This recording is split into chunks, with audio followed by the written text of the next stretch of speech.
కూర్చో హనుమా, కూర్చో. ఈ సముద్రాన్ని చూడు. ప్రపంచంలోనే అర్థం చేసుకోలేని శక్తి ఈ సముద్ర గర్భంలో దాగి ఉంది. కానీ ఈ సముద్రం చూడడానికి అందంగా, ప్రశాంతంగా ఉంటుంది. అసలైన శక్తి అర్థాన్ని తెలుసుకోని వాడే కోపగించుకుంటున్నాడు, ఆవేశపడుతున్నాడు, అతని శక్తిని ప్రదర్శించాలనుకుంటున్నాడు. రాక్షసులు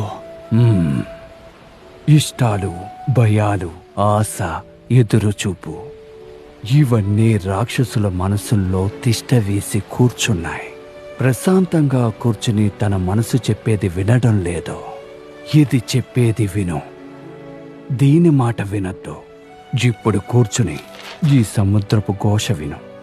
ఎగిరిపడే అలల శబ్దం, దీనిలో దాగి ఉన్న శక్తి యొక్క గర్జన విను. నీలో ఉన్న ధైర్య సాహసాలని పెంచుకో. కోపం చెందకుండా